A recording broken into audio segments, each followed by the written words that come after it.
Le navi di Caligola a Nemi tra mito, ingegno e distruzione.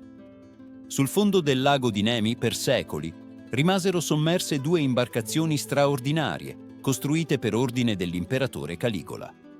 Non erano semplici navi, ma veri e propri palazzi galleggianti con statue, mosaici, colonne e tempietti. Caligola, fin dalla sua nascita, aveva respirato aria d'Egitto nella casa della nonna Ottavia. L'imperatore, devoto alla dea Iside, personificazione della luna, come Diana Nemorense, usava quelle navi per celebrare riti solenni in onore della dea, trasformando il lago in un santuario sull'acqua. Ma la sua figura controversa e le sue idee politiche gli attirarono l'odio del Senato e degli aristocratici. Dopo il suo assassinio subì la damnatio memoriae. Il suo nome e ogni simbolo della sua grandezza dovevano sparire. Le navi stesse, memoria visibile del suo potere, vennero affondate. Da quel momento sopravvisse solo la leggenda. Due navi favolose giacevano sul fondo del lago di Nemi. Nei secoli, la loro esistenza continuò a essere tramandata dagli abitanti del luogo che nelle reti spesso recuperavano chiodi, tegole di rame e lastre di piombo. I primi tentativi di recupero fallirono. Solo nel XX secolo l'Italia decise di affrontare il problema con un'opera grandiosa, prosciugare il lago. Questa impresa fu resa possibile grazie a un capolavoro di ingegneria antichissima, l'emissario di Nemi. Costruito intorno al VI secolo a.C. da popolazioni pre-romane, era un cunicolo ipogeo lungo oltre 1600 metri, scavato nella roccia fino alla valle di Ariccia. Non era solo un troppo pieno che impediva al lago di straripare, ma anche un canale di irrigazione. Grazie a un incile posto sotto il livello naturale delle acque, garantiva un flusso costante verso i campi circostanti. Un'opera più antica, persino degli acquedotti imperiali. Nel 1928 quest'antico emissario tornò a nuova vita.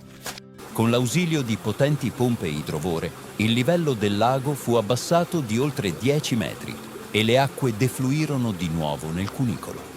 Immagina, un bacino che lentamente si ritira e dal fango riemergono travi, metalli, decorazioni.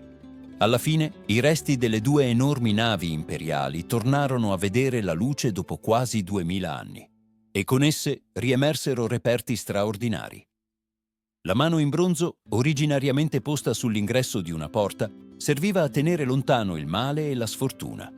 Oggi, al Museo delle Navi di Nemi, torna simbolicamente a svolgere la sua funzione. Il pilastro bronzeo con erma bifronte, con due teste di satiro, una giovane e una adulta, proveniente dalla ringhiera di una delle navi. La testa di leone di un baglio, simbolo di forza e potere. Mosaici e decorazioni, mostrati dagli operai durante il recupero, che rivelano la raffinatezza delle imbarcazioni. Ancore in legno con pesi di piombo, testimonianza della tecnologia navale romana. Per custodire i relitti fu costruito un enorme hangar museo sulle rive del lago, una delle più affascinanti realizzazioni museali dell'Italia del tempo. Ma nel 1944, durante la Seconda Guerra Mondiale, un incendio devastò tutto. Le navi furono distrutte, lasciando solo cenere e pochi reperti. Un disastro irreparabile per l'archeologia. Eppure, grazie ai resti superstiti, ai disegni e ai modelli ricostruttivi, oggi possiamo ancora immaginare la grandiosità delle navi di Caligola. Palazzi galleggianti concepiti per celebrare gli dei e stupire i sudditi, simboli di potere e ingegno tecnico, capaci di affascinare ancora dopo 2000 anni. Oggi, le navi di Caligola non esistono più nella loro forma originaria. Eppure, i reperti sopravvissuti e la memoria del loro ritrovamento ci ricordano quanto fosse grandiosa e complessa la civiltà romana. Il lago di Nemi custodì per secoli un segreto che ha continuato ad affascinare generazioni di storici, ingegneri e curiosi. Le navi di Caligola sono un simbolo di potere, ingegno e fragilità, testimonianza di quanto la gloria degli uomini possa sopravvivere nella storia e nella memoria.